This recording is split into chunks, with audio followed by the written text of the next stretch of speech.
अफगानिस्तान और पाकिस्तान के दरमियान 3 एक रोज़ा मैचेस की सीरीज़ की बात करेंगे, जो कि पहला मैच आज हेमनटोटा में खेला जाएगा। और साल 2012 से अब तक पाकिस्तान और अफगानिस्तान के माबैन 4 एक रोज़ा मैचेस हुए और चारों को पाकिस्तान को फतह मिली। ये भी काबिल ज़िक्र बात है कि अफगानिस्तान और पाकिस्तान टीम के खिलाड़ियों के दरमियान कई बार तनाव देखने में आया, बल्कि यूँ कह लें कि अफगान खिलाड़ी 2022 से अब तक हर मैच में पाकिस्तान को अपना रिवायती हरीफ समझते हैं और हर बार शिकस्त के बाद शदीद बरमी का इजहार होता है। खिलाड़ी ही नहीं बल्कि अफगानी तमाशाई भी कई बार ऐसा रिएक्ट कर चुके हैं जो मुनासिब नहीं था। लेकिन हमारा पैगाम ये है कि खेल को खेल रहना चाहिए, इसे जंग नहीं समझना चाहिए। आज पहले वनडे मैच में कौन सी टीम फेवरेट है, इसी पर बात करने के लिए इस वक्त सुहेब अलवी साहब हमें ज्वाइन कर चुके हैं। अस्सलाम वालेकुम सुहेब साहब। वालेकुम सलाम। सुहेब साहब, which team is your favourite? Can't be anything other than Pakistan.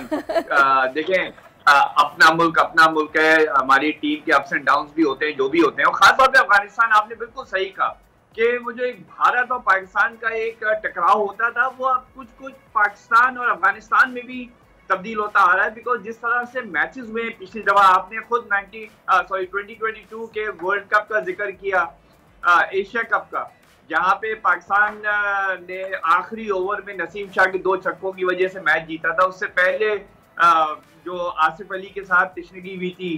तो यस, बिल्कुल बहुत ही टफ फाइट होने लगी है पाकिस्तान अफगानिस्तान के मैचेस में।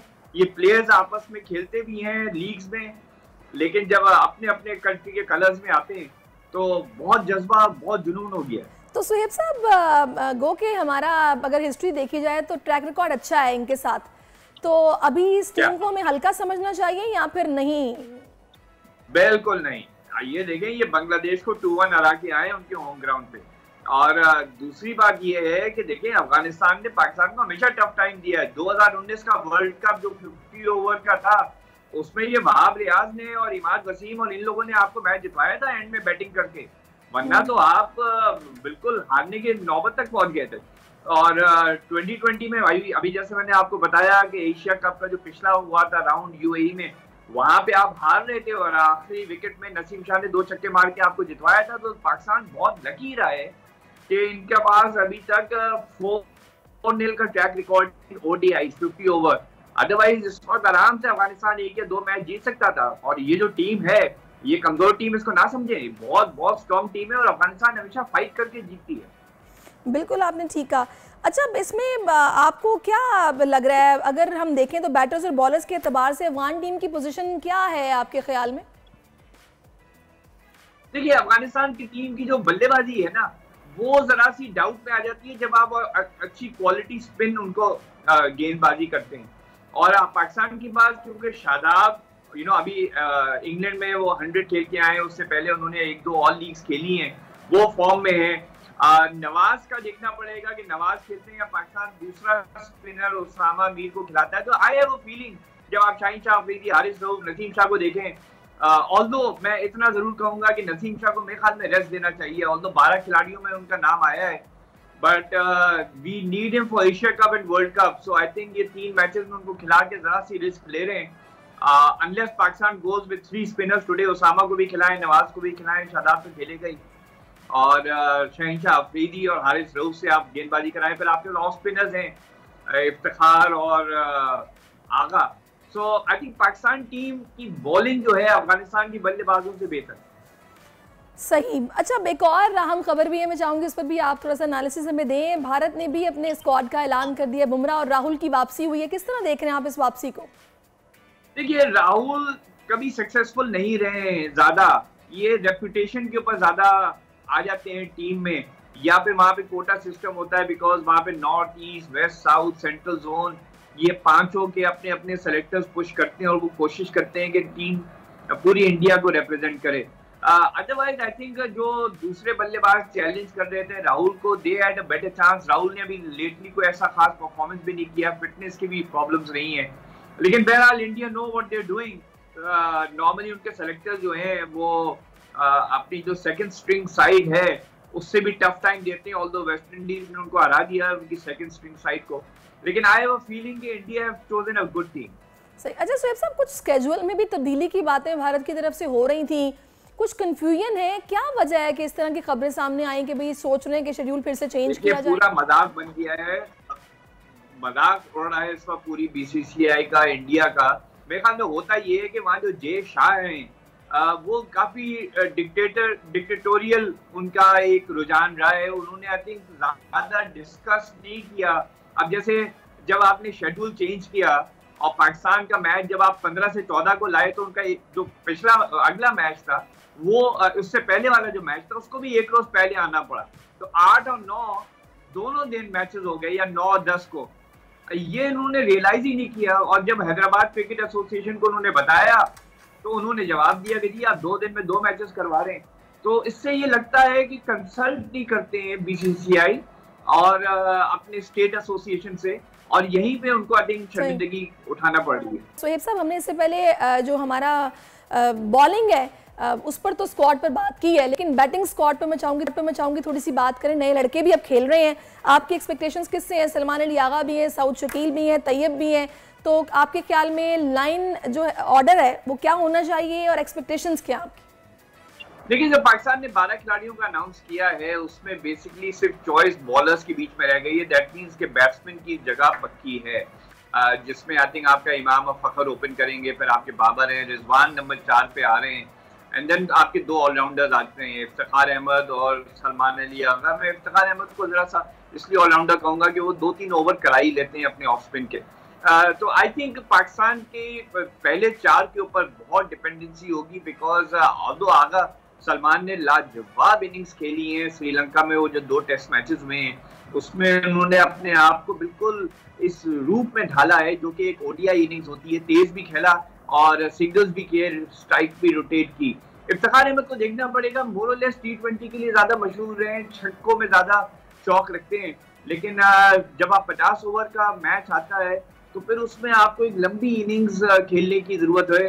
इफ्तिखार अहमद का ये होता है कि अच्छा खासा खेलते खेलते एकदम से रश ऑफ ब्लड हो जाता है, एक केयरलेस शॉट खेल लेते हैं, एक अग्रेसिव शॉट खेल लेते हैं। यहाँ पे उनको स्पेशली नंबर 6 पे आना, नंबर 6 का मतलब है कि आप तेल के साथ खेलेंगे एक किसी न किसी वक्त, अगर आप विकेट के ऊपर खड़े रहे, उसमें स्ट्राइक रोटेशन बहुत जरूरी होती है। तो आई थिंक पाकिस्तान की ओवरऑल द बैटिंग मेरे ख्याल में यही होना चाहिए। लेकिन जैसे बाबर ने कहा है और आई थिंक कोच ने भी ये बात कही है कि इन तीनों मैचेस में हम अपनी पूरी स्क्वाड को ट्राई करेंगे। तो I hope Pakistan wins, because अगर पाकिस्तान ये पहला मैच हार जाता है फिर जरा से ये लोग घबरा जाते हैं कि नहीं एक्सपेरिमेंट ना करो, वरना सऊद शकील, तैयब ताहिर सबको मौका मिलना चाहिए। बिल्कुल।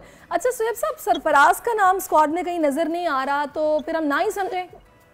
नहीं, देखिए व्हाइट बॉल क्रिकेट के लिए तो वैसे भी एक्सपेक्टेड नहीं था, बिकॉज रिजवान नंबर 1 कीपर है आपका बिकॉज ऑफ हिज बैटिंग, और उसके बाद ये है कि हारिस को आपने रखा हुआ है।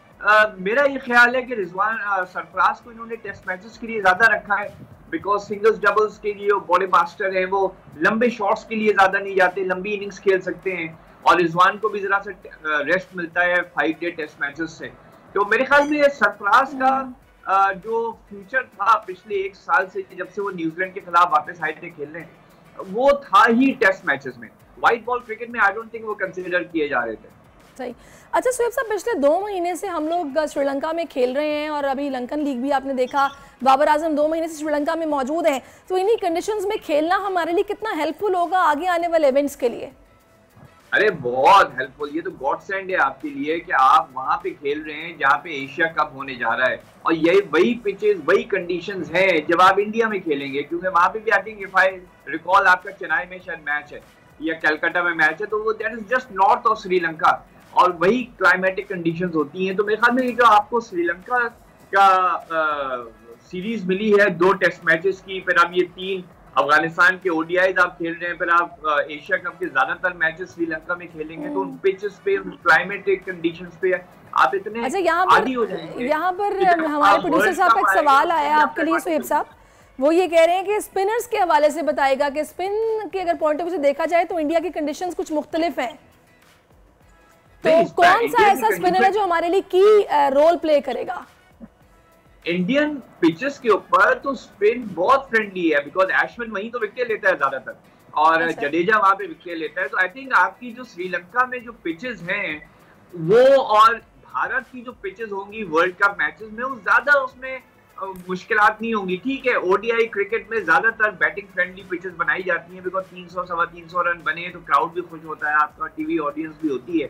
लेकिन ये वही पिचेस हैं, सब कॉन्टिनेंट पिचेस, चाहे वो पाकिस्तान की हो, चाहे वो भारत की हो, चाहे वो श्रीलंका की हो। लेकिन मैं इतना जरूर कहूंगा, श्रीलंका में और आपके भारत में the pitches are more spin friendly than in Pakistan. रह गया कौन सा? अच्छा, एशियन पिचेस की बात हो रही है ना कि इस पे स्पिनर्स बड़ा अच्छा परफॉर्म करते हैं और बड़े तगड़े स्पिनर्स भी मौजूद हैं, तो हमारे कौन से ऐसे बैट्समैन हैं जो कि उनको टैकल कर लेंगे?